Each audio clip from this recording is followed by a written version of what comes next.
Sa bagong ngiti ng social media star na si Zainab Harake, hindi lang ang mga putim-puti niyang ngipin ang kapansin-pansin. Kumikinang din ang mga ito, mala diamante.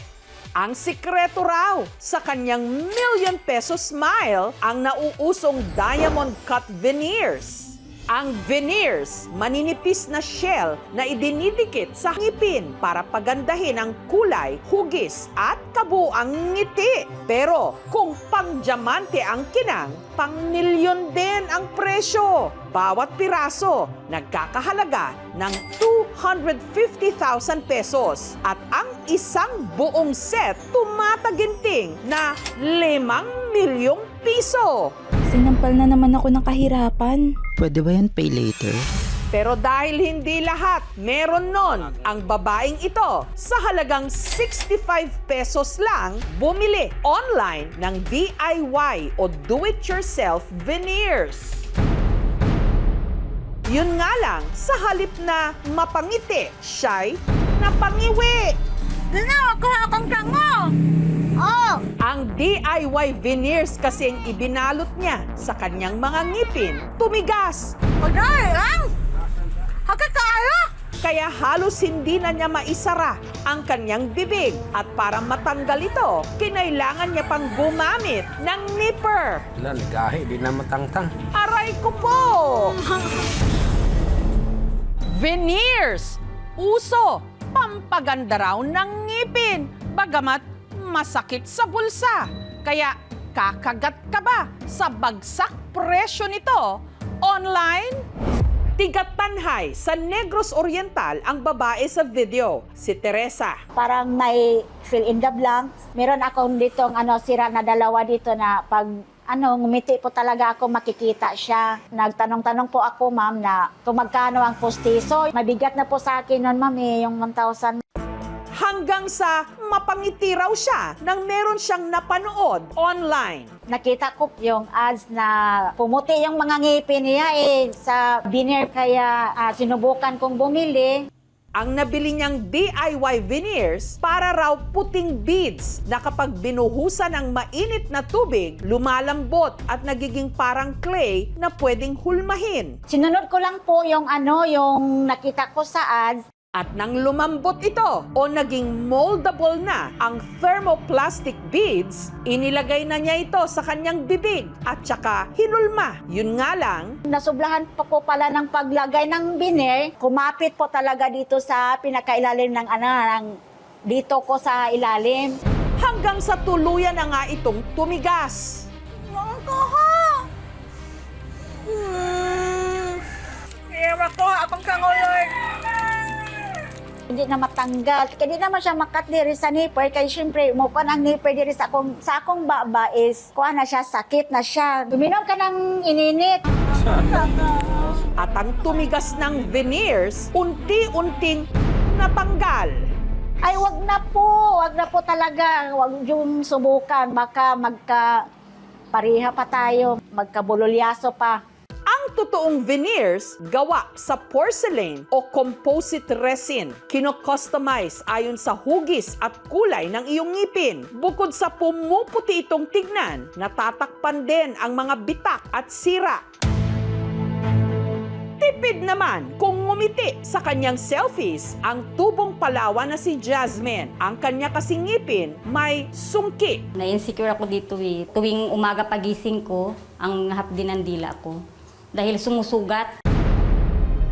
Hanggang sa dumaan daw sa kanyang feed ang ad ng DIY veneers. Napanood ko na gumagamit sila ng DIY na yun. Okay naman siya, wala pa akong naramdaman.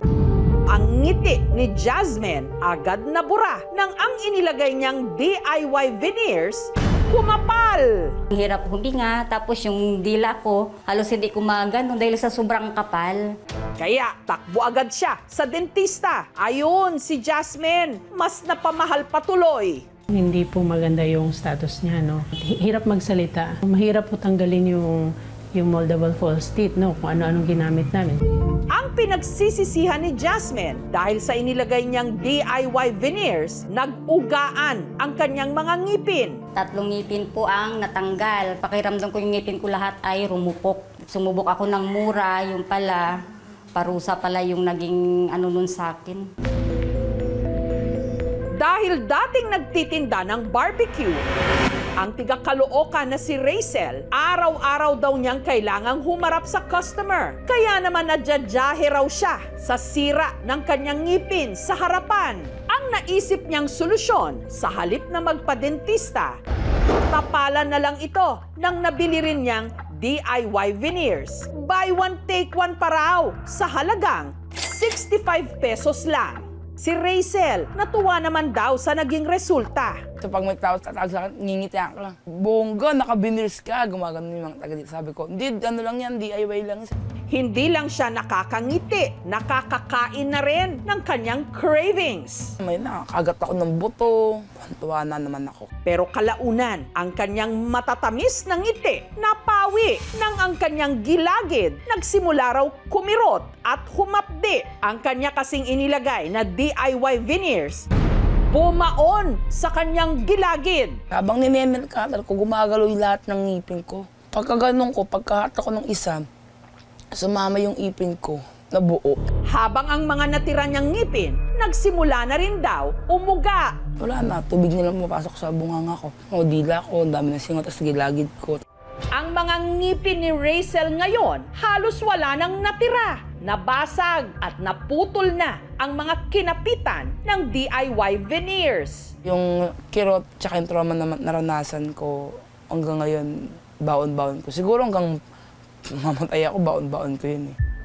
Para masiguradong wala nang iniindang sakit si Rachel, sinamahan namin siyang magpa-follow-up check-up sa isang dentista. Unfortunately, as much as na gusto nating salbahin yung ipin niya, hindi na siya kayang salbahin.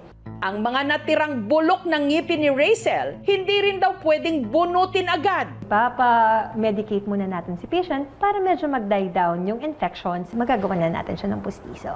Ang mga moldable false teeth o DIY veneers, wala rin sa listahan ng mga aprobadong dental products ng FDA.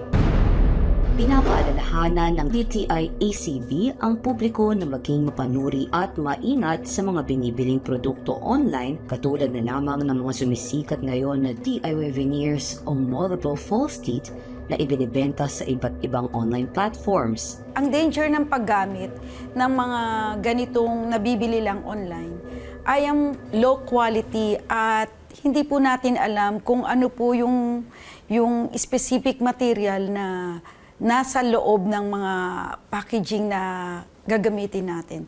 According sa data natin, ang ating pong ratio ay 1:53,000 Filipino. Sa mga probinsya po, medyo limited po yung access nila. Kaya naman sila nag-resort sa DIY dahil takot rin sila gumastos. Technically, mas mura nga naman yung DIY. Kung lahat ng Pilipino ay may opportunity na maayos yung oral health, I doubt naman na papayag na mag-resort sila doon. Sa DIY veneers, mura man ang check-out, baka mapamahal ka naman sa check-up. Kaya, bago tipirin ang pagpapaganda ng ngiti, isip-isip muna. Dahil baka mismong ngipin ang maging kapalit. Dan gahi, di na matangtang.